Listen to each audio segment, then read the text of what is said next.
Welcome to the Volunteer and Combination Officer Section weekly webinar series. Today we're going to be talking about best practices for use of fire service canines. We have one of the most passionate people about this topic that I know of, Chief Kevin Hardwick, who's going to come on and share what's in the Amber Ribbon Report. We hope the attendees have downloaded the Amber Ribbon Report. It is free of charge for members or non-members. But before we begin, there's some housekeeping things. The audio is being broadcast over voice over IP. If you have problems, first of all, if you have a problem, I would suggest you log out, log right back in. I did have a problem when I logged in for the to get online early, and logged back out and came right back. But if you have problems, you can contact us through the chat, or you can send an email to webinars@ifc.org. We know how technology is great when it works and not so great when it doesn't work. Handouts are available. We do encourage you to log into the chat and have some conversations and get some perspective from different parts of the country, how they might use canines in the various ways that canines can be used. And if you have questions and answers for the chief, we will save those questions until the end, unless he said something that you just don't understand, then I might interrupt him and have him explain a little bit more in detail. But other than that, we will let Chief Hardwick get moving, and we'll do this. So a couple things about the VCOS. I don't need to read all that to you, but the VCOS is the largest section within the International Association of Fire Chiefs, and we are doing lots of things. These weekly webinars have been very successful, with several thousand people attending last year in 2023, and we're doing pretty well this year as well already. So Symposium in the Sun is our big program in November at Clearwater Beach. If you've not been, we encourage you to show up, and if you're going to go, you better register early, because we've been sold out for the 8 years. We have ribbon reports. Again, whether you're a member or not a member, you can have access to all the different ribbon reports that we have out there, and maybe they will help you with some of the problems that you have in your particular fire department.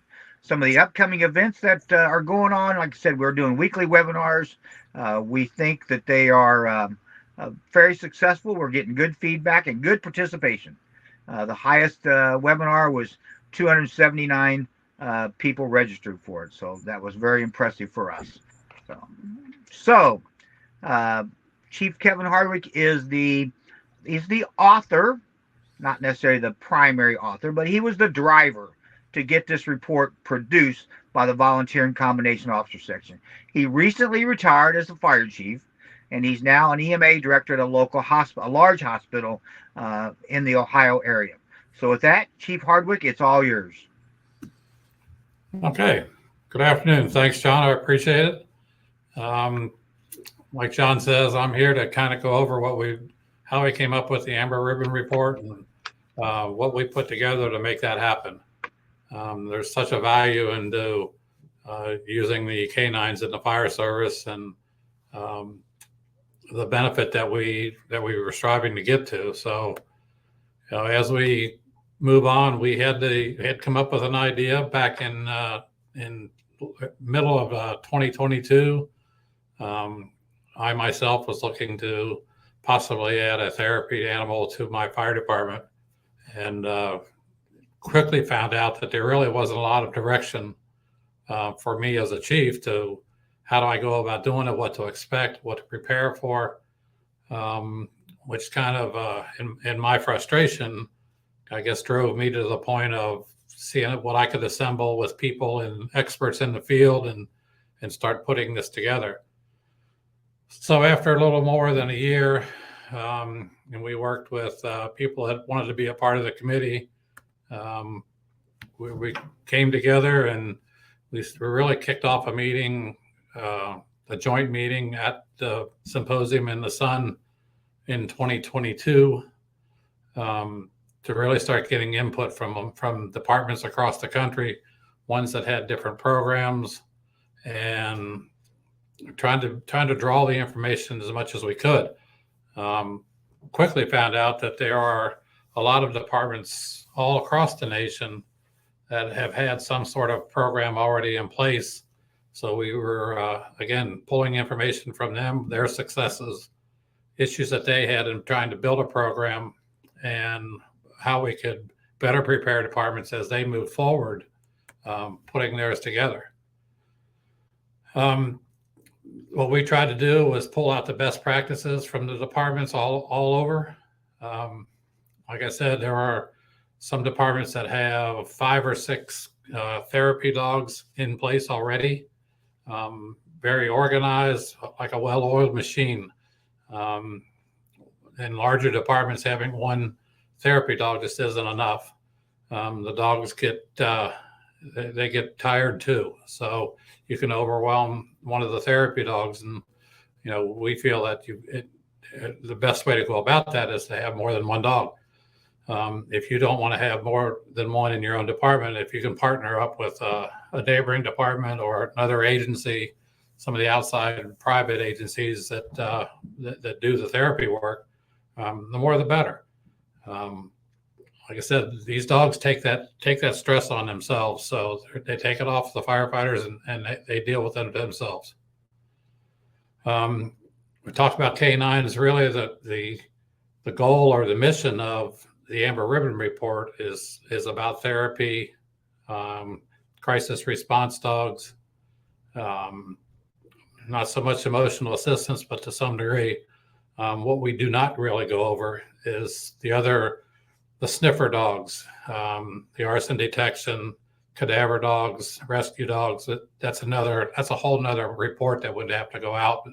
We just mentioned them as far as defining what they are and mentioning them for what they're used in the fire service. So as you go through a couple of my slides here, there really is, I'm putting the information out there, but I just want to kind of tease you with that. We're not going to read the slides, but tease you with the fact of get the Amber Ribbon Report. It's available. As John mentioned, Chief Buckman mentioned, it doesn't cost anything to do that. Download the document and then read through it at your own pace.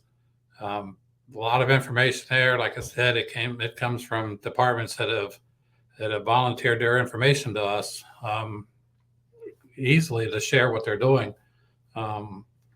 We believe that this is a comprehensive document. We cover everything from things to look for in therapy dogs, the cost. We have a veterinarian that had input into what they would consider as far as with the dogs themselves and protecting the animals. So again, it's there. And we all know PTSD is something that we all have to address. It's amazing how when you have firefighters, they have a group of anybody, particularly firefighters, after any sort of particular stressful incident, and you bring a therapy dog just to show up, just to be there. You can almost instantly see people start lowering their guard and taking a deep breath, and you can see them begin to relax just simply from having the dogs in the same room. There are some dogs that are able to pick up on people's movements and actions, and they will tend to migrate their direction. I personally now have a therapy dog that we worked with at getting training, and she will gravitate towards somebody that's got something going on, and she senses that. She's very good about that. So it's really rewarding to see when they go into a room or into a space and see how that helps people. The purpose of what we did with this was really kind of to set some sort of a role and standards for what we're doing with the canines, specific to employee mental health. We go over what the canine and the handlers are doing. You talk about the crisis response dogs; they're going to do a little bit different action than a therapy dog. And we try to detail that more of that to finer degrees in the report itself. Um, we talked a little bit about the background in the report, really just to say that, dogs have been around the fire service for a long, long time. Um, uh, there was the talk of the Dalmatians and the coach dogs that were around to help keep the horses calm, way back in the day, and protection of the fire department's equipment. So, bring that up to today. Over the last number of years, and how the support dogs have been a benefit for all of our firefighters. Um, there is there has been some documentation that even out at some of the training grounds for, let's say, live fire training, whether it's a house burn or whether you're in a burn tower or whatever the case may be, where firefighters coming out going through rehab, BP's up, respirations are up, heart rate's up, but bringing a therapy dog out to have in that rehab area will help to bring some of these people, will bring their rates back down to normal ranges so they can go back in and train some more. Again, it's really kind of amazing to see that develop, and it helps everybody. And let's face it, that's the goal of this whole thing, is what we can do to help to make it a better situation. We want to help with stress, and if we can do that, from the psychological part of the stress and getting the calming effect to the physiological part of it and seeing heart rates come down, respiratory rates come down, just an overall calming of that and those benefits that we have with that. Again, we have that documented now. When we talk about a therapy dog, just to clarify a little bit, there is no absolute standard around anywhere in the United States or a nationwide standard of what a therapy dog is. There are multiple definitions to what it could be. In general terms, it's a therapy dog promotes improvement in human, physical, social, emotional, or cognitive functions in either a group or individual setting. That being said, some organizations have their definition. AKC has a definition, American Kennel Club, but there's nothing to say that anybody, any citizen can have their dog and want to make it a therapy dog or call it a therapy dog, get online, purchase a certificate to say that their dog is a therapy dog without ever having training. There is no set training standard out there. That's where we get concerned. That's where I got concerned as a fire chief in bringing something in. I wanted to bring in the way that how could we protect ourselves, our firemen, my department, myself, my community. I just felt that we didn't have that. So what we could do to follow as many standards as possible. The American Kennel Club, or the AKC, they have different classifications called, it's a canine good citizen attachment to the dog. It's non-specific to a breed, but it's a behavior that what the dogs do. So to get that certification, you go through an evaluation of, it's more of an obedience type effect. So it's the sit and stay, or the down and stay, walking loosely with a loose leash, dog's not pulling, stays attentive to the handler, passing other dogs without becoming aggressive. Excuse me. So there are a couple of standards to that. The standard canine good citizen, or CGC, and then there is a CGC with an urban attachment for, there's some additional evaluation for walking on a sidewalk, walking with a lot of traffic, being in an urban environment. And there are a couple others that you can research with AKC. That's kind of the baseline. So everybody should have some sort of the basic obedience training.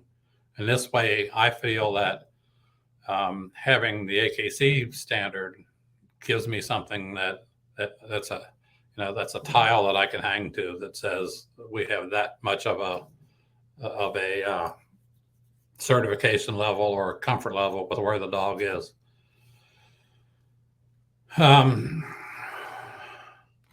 Crisis response dogs, they're very much similar to what the therapy dogs is, a little different.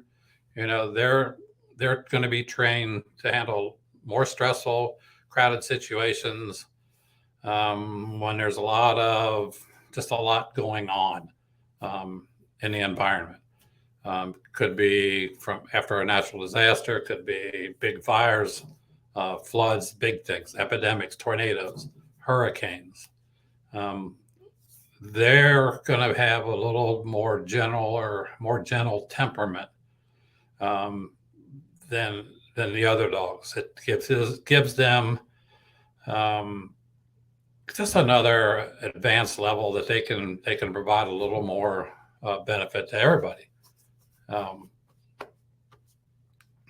Again, there has to be some established standards to what that is, and that's where we're working. There is an organization in the U.S. that has they do crisis response dogs, and then we'll go with their standard and see where they're at, and then include that in what we do. Just to back up here, just one thing for clarification purposes. What we want to watch is we don't do service dogs. Okay, service dogs is a completely special application animal that is there for the benefit of an individual. So service dogs have that protection under the law, under the Americans with Disabilities Act, that says they can go on airplanes and they sit in the seat or sit with you on the plane, or they can go in just about anywhere other than a commercial cooking, kitchen, in any place like in a hospital where there is sanitation, whether it be a surgery area or others. But those service dogs carry a very high level of certification. Where we don't use a service dog for the fire service, especially in these situations after a post-traumatic event. Our therapy and crisis response dogs are meant to be there for the group.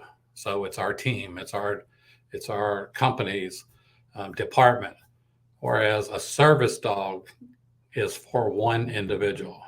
So you see kids that have diabetes and have a service dog. You see disabled veterans that have service dogs. People that are blind have service dogs. But those dogs are specific to that individual, and they have legal protection, federal legal protection, that the other dogs do not. Canine support, like I mentioned a little before, it's a benefit to mental health. We all know, being in the fire service, first responder suicide is a problem. All right. If this is one way that we like to get the therapy dogs out to the departments in times when everything's good, it's a meet and greet. You bring the dogs out, and I'm part of a group that goes around to fire departments, police departments, hospitals. They'll take 2, 3, 4, or 5 dogs into a crowd and just be there. It's getting familiar. That has benefit in itself, but it also allows those members to become comfortable with the dogs, and it's like knowing a friend on a first name basis kind of thing. So when something difficult does present itself, they already have a relationship. We have a lot of fire departments in my general area, so You could spend every day of the week going out to the departments and not hit the same one for a month or two. But it's just a way that we try to get out and do one a week or one every other week just to get the word out, what we can do. We're very fortunate working with our peer support team. I did join up with a peer support group here in town that does fire departments. So kind of being a semi-retired person gives me a little more time to do that. But I did get my peer support training through the IAFF, and their benefits. I can't say enough about how helpful that is. But getting that out, and in many areas of the country that you all have peer support teams out there, and it's working with them. Again, I don't know that any peer support team that wouldn't be working with any of our therapy dog groups. Working hand in hand, they can do a lot together. Making the decision when you start thinking about what to do to bring the therapy dog into your fire department, there's a lot to consider. When you make this choice, you have to consider, it's first of all, it's cost. There could be, initially, there could be a lot of costs put out. Getting an animal, you can get a specific breed if you choose. You can get others. Something from a shelter you can consider, but you need to evaluate. It doesn't matter what the dog is. You have to evaluate temperament, and you have to evaluate how they respond. You evaluate, how they are, what their personal characteristics of the animals are. Are they high energy? Are they laid back? Are they shy? Do they want to shy away from people? The ones that are outgoing. All of those are considerations. When you work with a breeder that deals with therapy or service dogs, and they breed specific animals based on, good temperament, good obedience, good response, like field training or field certification, whatever the case may be, that all affects, that's the initial part of the cost. Before you ever get to a point of getting a dog, though, it's insurance.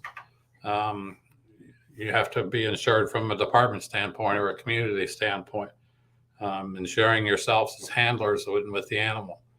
And don't forget about healthcare for the animal. They're just like part of your family. Costs for veterinary care can get pretty high. You're better to protect yourself with having the insurance in place before you need it. Talking about other things for consideration. Who's going to handle the dog? Is the dog going to be at the department? Is the dog going home with somebody? How are you transporting it? You've got vaccinations to deal with, part of the healthcare problem. Let's not forget about the feeding the dog food, training treats, equipment, everything from harnesses and leashes to dog balls, kennels, pens. There's a lot to consider. We did a really good job of putting some of those list of things to have in place is in the Amber Ribbon report. So easy for you to go to get that additional information. But, just be open-minded about it. And make sure people are on board with it. Obviously, the chief's going to be on board. But the chief's got to answer to somebody else too, and they got to be on board. I've seen more people in the departments that are not at the chief level handling the dogs. Typically, it's a battalion or a company officer, or even just a firefighter. Not specific, but the chief's always supportive of it. Talked a little bit about needs. Um, Talked about multiple dogs. So, like I said, dogs can get overwhelmed at the events. So having a single dog, you just got to be careful with it. One of my partners that was a part of this, Chief Collins, out in the western part of the U.S. Um, they have a group of 3 or 4 dogs that they use, and not all of them are specific to one department, but they share that across their county, and that way they're not overwhelming a single dog. Just a good idea, um, especially on big events. And there's a lot of people in the public that are doing this anyway. So, reach out and talk to somebody and get somebody else to partner with you and as you move ahead. Overextending the dogs can do permanent damage. So we want to stay away from that. And, like I said, share the load and make sure the dogs get their rest and recoup as well.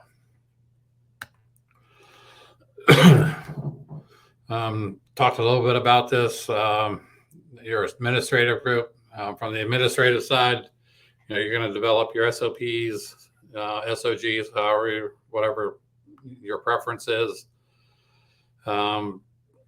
Manage the teams in the fire station. Are they there all the time, or they stay there? If you go out on a response, are they going? How they getting there? How they getting back? Who's taking care of the dog on a scene?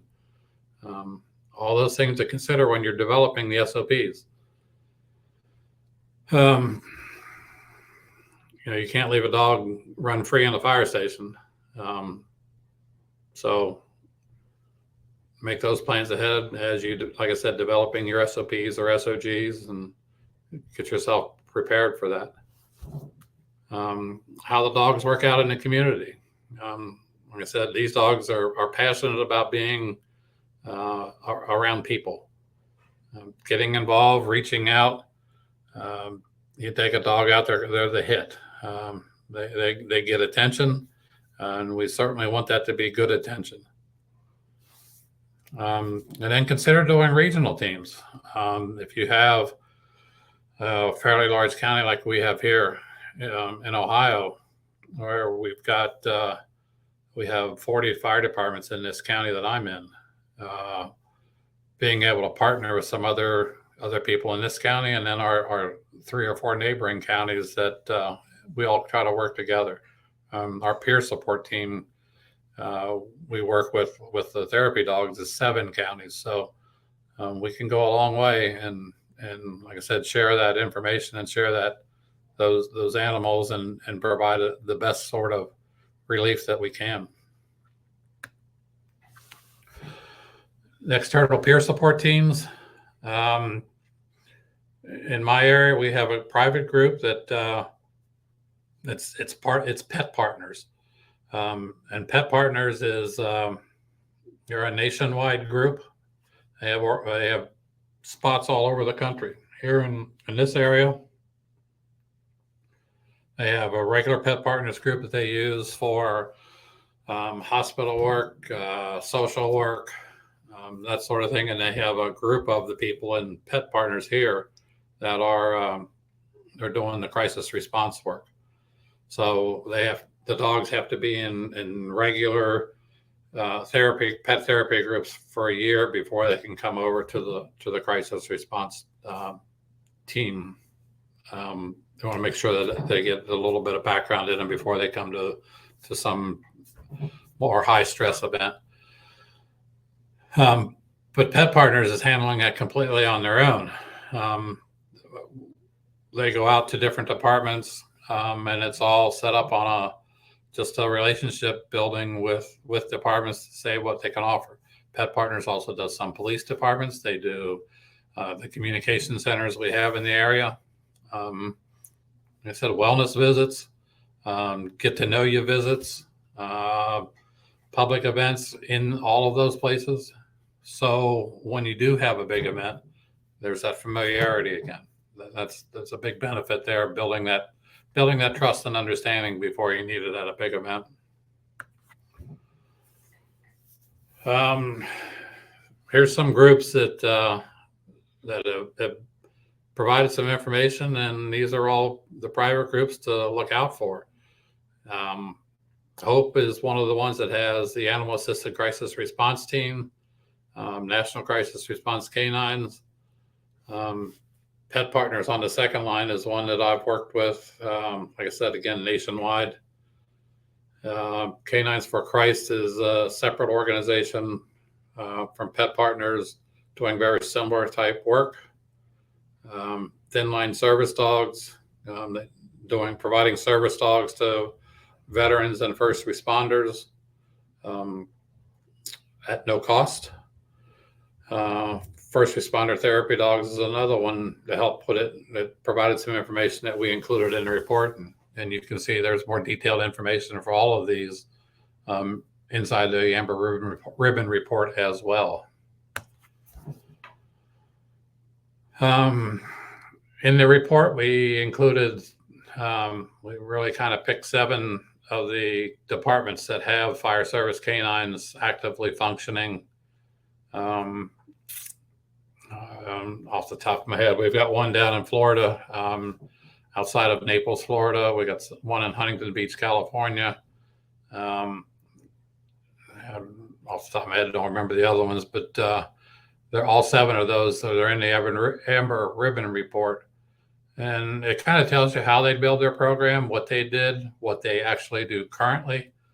And it's very open and free to communicate. There are contacts for those departments of who to get in touch with if you want to talk to somebody. Very willing to share information with us. And if you were doing it in your department, they'd be willing to share it with you as well. It's a huge benefit to have somebody that's got a program and willing to share that information to help somebody else. It's kind of funny. We had this one here is North Collier Fire District. It's outside of Naples, Florida. So their dog is Tank. Well, they ended up doing they got Tank, the meme that they use in all of their public information presentations. So it's kind of cool the way they work that out, and seems to be a big hit. So the opportunities are limitless in what you can do. Talked a little bit about breeders. Breeders, if you're using a breeder, they have special knowledge about the animals. Like I said, specific breeders looking for those characteristics from good temperament, good obedience, very trainable, very predictable in what they're providing. And some dog breeds are going to be more difficult to do for therapy work, just based on what they are. I mean, there are some high energy dogs that are kind of like I said, high energy and doesn't have that. They're a little more skittish, and you really need a dog that's going to project calmness. When we chose the name Amber Ribbon Report, amber being a calming color, that's kind of where we are with that. But if you're going to use a rescue animal, you just have to go through evaluation. You have to make sure that temperament, where the temperament stands. There's some unknowns to that. So somewhere that's an area just to walk carefully and make sure you get yourself covered. With breeders, you're going to select, again, seeing what you're looking for. Make sure that they're, we're not talking about a puppy mill. We're talking about a breeder of a working animal. You want to make sure that they do all of the things the right way with the dog's health, and get them started off right from puppy on. From the time a pup is born until they're actually out there doing the thing can be, maybe 2 years, in some cases 3, in some cases 18 months, depends on the dog and how the evaluation goes. Like I said, there are puppy certifications through AKC as well. So lots of opportunity there. And again, we've included all that in the Amber Ribbon report for you to work off of and give you some direction that way. With the breeders, though, you know that you're getting, you know, pretty much what you're getting from the start. So the advantage of that. For the dogs themselves, there's a list of things characteristics you want to consider. You know, motivated by food or toys. That goes to say with trainability, medium level of energy. You can't have a high energy therapy animal. It doesn't work. You want them to be adaptable to different things. You know, being inside of a firehouse, there's different noises and different things happening, from air compressors coming on to, you know, alarm bells going off. And you want the dogs to be comfortable in that environment. The only way you're going to find out is take them out to the places and, you know, expose them to some of the noises and the whizzes and bangs that go on to see how they react to that. You pick up on that pretty quick. You want the dogs they're not anxious or jumpy. Like I said, eager to please. My therapy dog is one that she's very desirous of interacting with people. She's a people dog, and that works well in therapy. You want them to be able to focus, not distract too easily.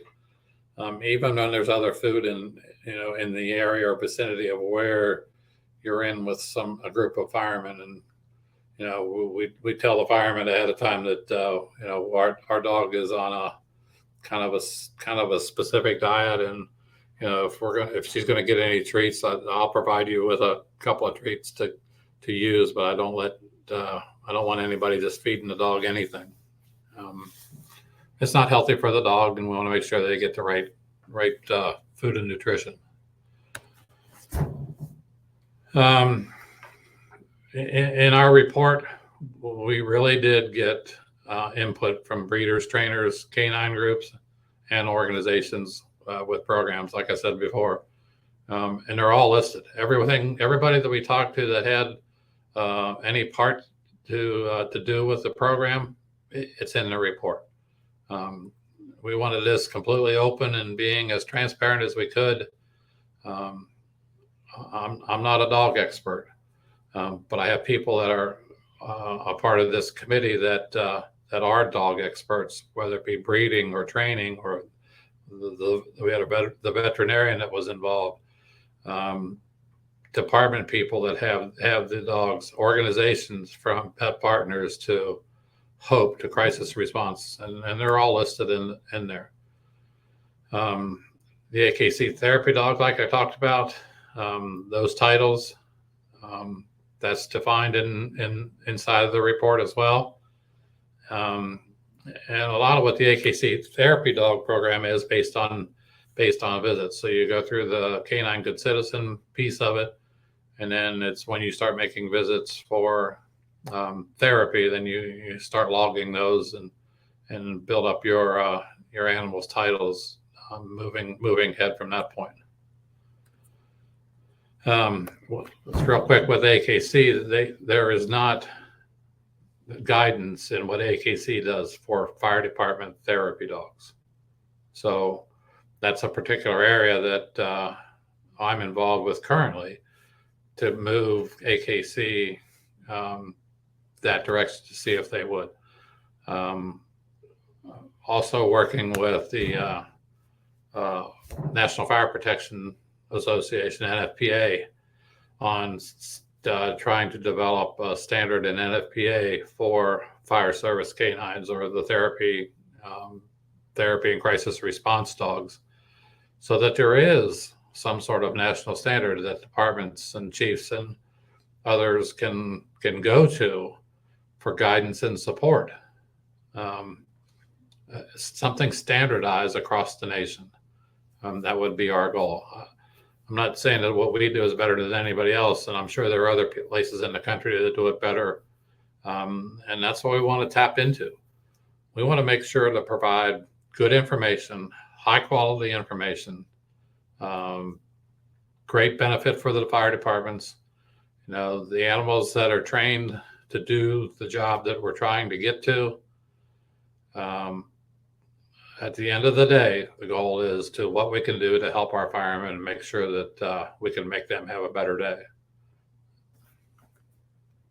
The Appendix B, I did include in the Appendix B, there are SOPs in there that relate just to the canines and the fire departments. So that data is there, free to use however you want, from many other departments than the first 7 that we highlighted. Appendix C is information that the veterinarian that weighed in on what we were doing. I added his information in there, and his contact information is there as well. A little bit about the crisis response dog national standard coming out of one of the organizations. I put their national standards in there, or in the report. So it's there for you. And review it, take a look at it, see what you think. If there are pieces and parts of that will benefit you, that's wonderful. That's what it's for. And I would definitely offer up, there's contact information for them as well, to reach out and talk to them. They're the ones that are out there to help. They're doing it from a private side. We can work with them and partner with them to come into our side. Work off of what their successes are. It may save you a step or two, and may save you $1 or $2 in the long run. So, okay. You're on mute, John. There we go, Kevin. Wow, now, another interesting presentation. Those that know me know I am not a canine person.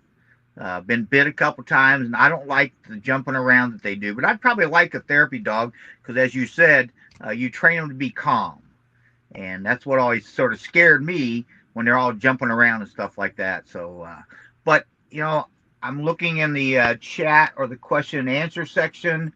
If there are any questions and answers, I do. Kevin, you said something, I guess I missed this last time, but about how the dogs accumulate stress from the people that they are comforting. And I was like, wow, really? I mean, I believe you, but it's like, really? I mean, you want to explain that a little bit more? Yeah, so they kind of take that, they take that weight.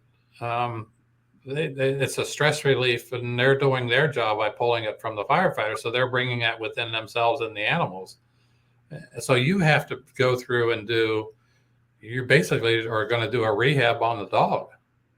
They need to get away from the situation. They need to take a break. They need to, again, get them some water, get them something to nibble on, get them to relax, get them away from it for a little bit. I mean, there's an emotional attachment just like people. Wow. I like I said, I was shocked or surprised about that, and I thought, wow, okay, but it makes sense, and I say it my simple way. They're actually like sucking some of your energy, some of your negative energy out of you, and they're putting it in their body. And right. So somehow or other, they got to get your negative energy out of their body. So it does make sense. So I would encourage the members on the audience and or the ones that may watch this recorded is go look at the sample SOPs in the Amber Ribbon Report. If you go, I have no idea where to start. I have no idea what I'm going to do.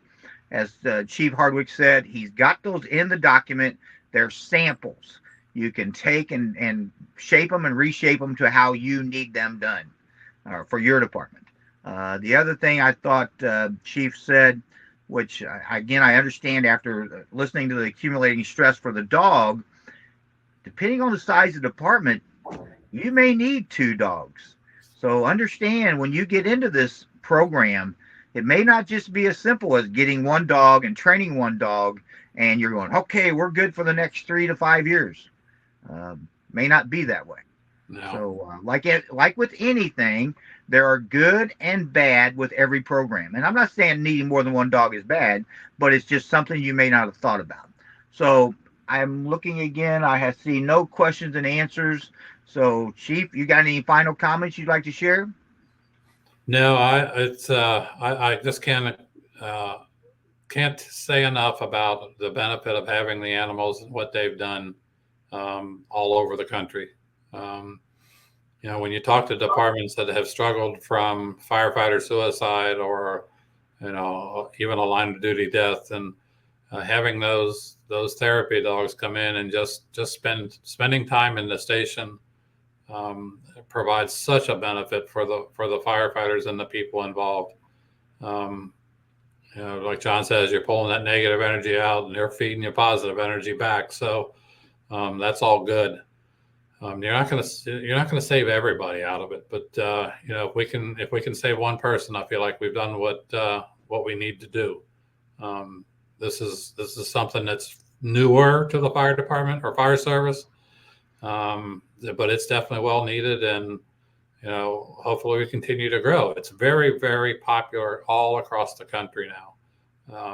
A lot of people interested in doing it. Our goal is to make sure that you do it the right way, and so everybody comes out of it in a better spot. Very easy to do. We've tried to provide as much information to make that an easy journey for you. I appreciate the time, but all those contacts are in there. My contact information is in there as well. I'd be more than happy to talk to anybody. Drop me an email. Be glad to help out any way I can. Thank you, Chief. And I again encourage the members or the audience to email Chief Hardwick. He will help you. He's very passionate about this topic, and good luck in your drive to create some kind of national standardized training program, Chief. I think that's a good idea. We know that that's important when we get the disaster, that the dogs or the canines that show up have similar kind of training that other canines have had. So that's important. So with that, you're going to receive a link to the day's session. It's going to be recorded. Share it, please. Again, it's free of charge. And let us know about your experience today. Did you like it? Did you not get some questions answered? Do you have ideas for other presentations? Please talk to us. Don't just think, oh, they put this on and they don't really want to hear you. So I want to thank Chief Hardwick for coming on today. This is his second time doing this, but we continue to hear at the VCOS that this is an up-and-coming issue, so we do need to pay attention to that. And so that's why we did this at the time. We thank everybody for coming, and Chief Hardwick, we thank you very much. And with that, we'll say goodbye. All right, be safe. Thank you.